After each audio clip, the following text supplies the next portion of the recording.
My top 5 most impactful players for the Nebraska Cornhuskers this 2025 season are as follows: Dylan Raiola, Emmett Johnson, Dane Key, Rocco Spindler, and Ceyair Wright.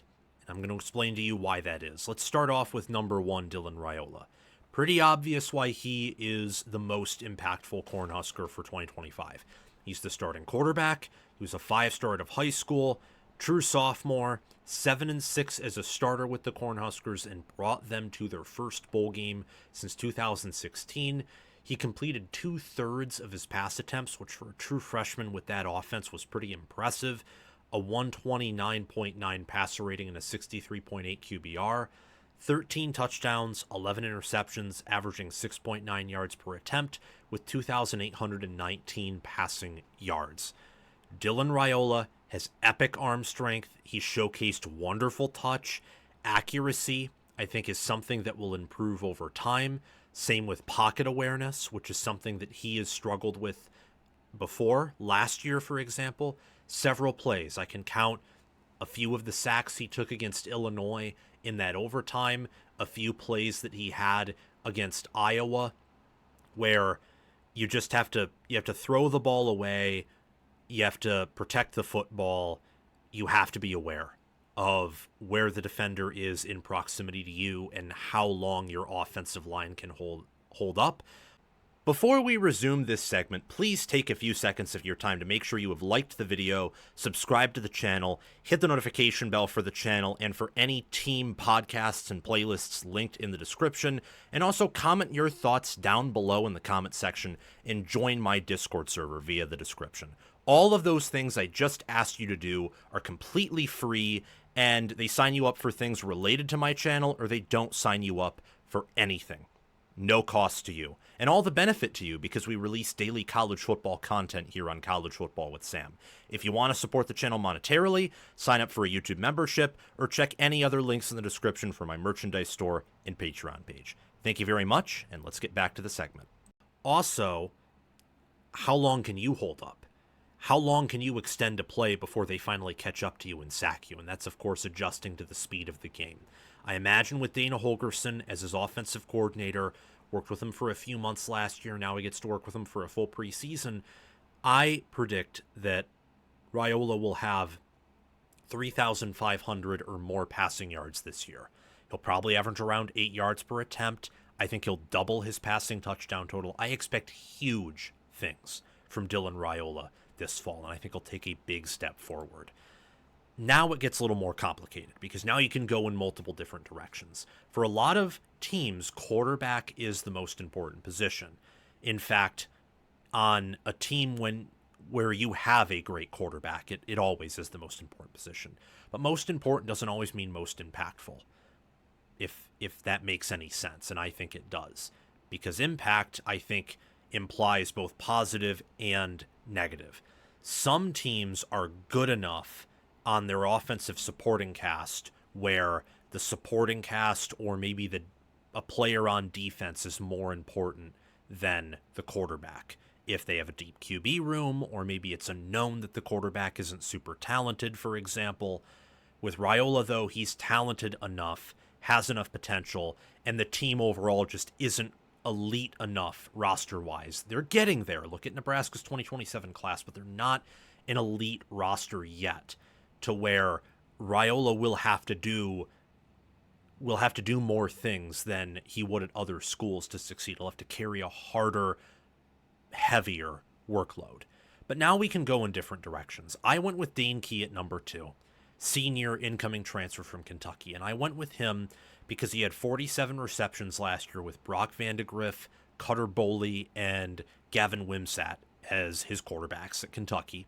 715 receiving yards and 2 total touchdowns, both through the air. And I think with Raiola as his quarterback, with the offensive line that Nebraska has, with the schedule they have, with some other receivers surrounding Key, I think he's going to have a breakout year. Would not shock me if he had 1,000 receiving yards this season.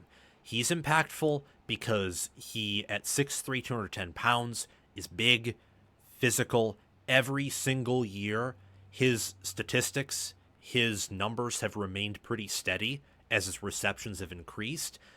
That is because every year he has been there, Kentucky's schedules have become tougher and the team has gotten worse. That's why. Straight up. Quarterback play every year has gotten worse too. As a freshman, he played with Will Levis. Sophomore, played with Devin Leary. Junior, Gavin Wimsatt, Brock Vandegrift, Cutter Boley. Clear downtrend. Clear downgrade year over year over year.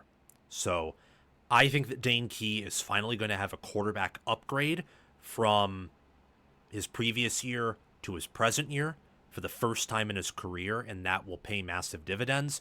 Also, this ties into Nebraska's schedule, where a lot of teams they will be playing, I think, especially early in the season, will have more susceptible secondaries than defensive lines. Up next, we have Emmett Johnson. Speaking of someone who's going to have to go against defensive fronts, Johnson's a redshirt junior, Scott Frost recruit, 85 overall in the 2022 recruiting class. He's played in 21 games with Nebraska. With 117 carries, 598 yards, and 5 yards per carry last year, 5.1 technically, and 3 touchdowns, 2 through the air. I think that with a good offensive line, not a mediocre or bad one, which Nebraska had last season, with a good offensive line. We'll talk about a player on that offensive line up next. He should be very productive, especially with better play calling, and he's a running back who fits in Dana Holgorsen's system, where he can't just run the football downhill, he can go to the outside, he can turn on the jets, he has some like ball carrier moves and athleticism and skill to him. He's not just a downfield back like Dante Dowdell was, no disrespect to him, and he can catch the ball out of the backfield. So he can be used as a Swiss Army knife, and he's a very versatile player. That plus the offensive line in front of him, Dylan Raiola, I think, will be at a point this year where he will be somewhat mobile. So maybe I'm reading into things too much, but if he is more mobile and athletic, you could maybe see some zone read plays or plays where there is more runner. There's more than one runner threatening the defense. And things like that especially will get Emmett Johnson, will get him more yards, will get him more explosive plays, will open up more opportunities through him in both the air and on the ground. I love what he's going to do this year. I'm very high on Emmett Johnson. Also very high on Rocco Spindler. Rocco Spindler is fourth and not higher than this because I think Nebraska already returned some good pieces on the offensive line. Now, they needed to upgrade there if they wanted to maximize the talent they already had on their roster to succeed in 2025. But they already brought back Henry Lutovsky. Teddy Prohaska is still healthy, so he's returned from a season where he was injured for all of last year, tragically. Hopefully he can stay healthy. They returned Justin Evans, Sam Sledge. They also brought in Elijah Pritchett from the portal, but they returned, I would say, probably 3 players, if not maybe 4 of starting caliber. The offensive line was already going to be better this year than it was last year. Adding Spindler and Pritchett, if Pritchett plays to his ceiling, and Pritchett maybe should have been on this list instead of Spindler because left tackle is more important than guard. But I also believe that Nebraska still wants to run that football, and they want to run it a lot and run it effectively. And they couldn't really do that last year. As bad as the passing attack was at times, I think Nebraska was a more effective passing team than running team. I mean, they could not run the football to save their life in Big Ten play last season. So Spindler changes that from my perspective. He has over 1,000 snaps in his career with Notre Dame. And last season, he had a 70.5 overall grade with 747 snaps. He stepped in Notre Dame's 3rd game and didn't look back, playing in 14 games and playing rather well. And he's a high-level blue-chip player. He hasn't gone off to the NFL yet, but he's a great collegiate player, and I expect him to have an impact on this Nebraska interior offensive line and hold his own, hold Nebraska's water at the point of attack in pass blocking and in run blocking against several great defensive lines they will play. Michigan's will be a test. Penn State's will be a test. USC's, Minnesota's will be a test. Northwestern and Michigan State, UCLA, Iowa, none of those are pushovers either. Nebraska's going to be playing several fantastic defensive lines, especially on the interior. So that's going to be important, especially for a team that is going to want to pass the football and be more explosive, but will also want to run the ball and be able to control opponents on the ground. We also have Ceyair Wright. Ceyair Wright at 6 foot, 180 pounds, another player out of the 2021 class who is highly ranked, but just hasn't gone up to the NFL yet and had to transfer. He did a wonderful job at Nebraska last year. Really impressive player. I think that he will be an All-American caliber corner this year. He had 535 snaps with the Cornhuskers last year, a 72.2 defensive grade, and he had a 69 coverage grade and an 85 run defense grade. If the coverage can get better, I know Bly Hill for Nebraska got hurt, but it would be helpful for Nebraska to at least be able to lock down one side of the field, because their secondary last year was the weaker part of the defense. I know the defensive front at times was inconsistent, but they had better players and were more consistent than the Nebraska secondary. I mean, think about the Illinois game. Was that a Nebraska's defensive front, or did Nebraska's defensive front get tired because the secondary kept getting gashed through the air by Luke Altmaier, Pat Bryant, and Barry Lunney Jr.'s play calling? What about the Iowa game? I mean, who allowed all the broken tackles? Wasn't the D-line, that was the defensive backfield that let Caleb Johnson get the one touchdown that kept Iowa hanging around in the game. How did Wisconsin score? Through the air, not through the ground. Similar with USC, and USC had an awesome rushing attack last year. So for the secondary to take a step forward, especially from a player like Ceyair Wright, that would mean a lot with all the defensive line, with all that they lose.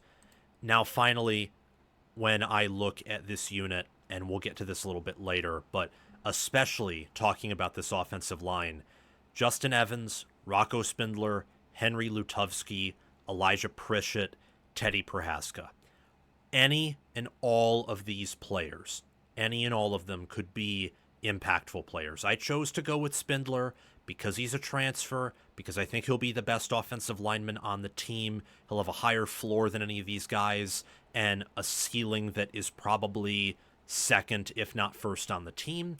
But any of these offensive linemen could be on here, because with what Nebraska has in Raiola, what they bring in at wide receiver, both in the coach to develop the players and the players to succeed with their natural talents and proven production, what will truly open up this Nebraska team, I think, will be the offensive line. And whether it plays closer to its ceiling, or whether it's inconsistent again, or plays to its floor.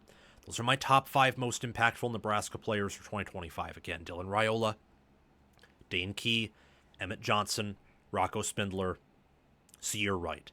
Honorable mention to Elijah Pritchett, left tackle, to Cam Lenhart, defensive lineman, and I would also say another honorable mention probably has to go to one of the linebackers. I'd probably say Dasan McCullough, just given his talent and how good he was when healthy at both Indiana and Oklahoma. Having him playing at full capacity would make him a game wrecker on a defense that needs game wreckers.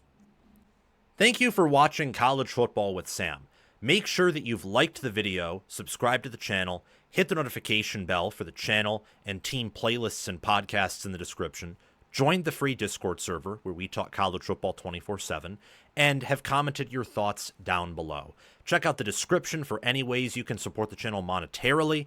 Everything else I've asked you to do is completely free, and your support means the world to me. We're trying to become the next big thing on college football YouTube. 6-figure subscribers, maybe 1 million one day. I think we can do that. And also check out any videos or playlists, anything in these columns right here, where there will be videos and playlists. Yeah, you get the point. Have a fantastic day, and I will see you in the next one.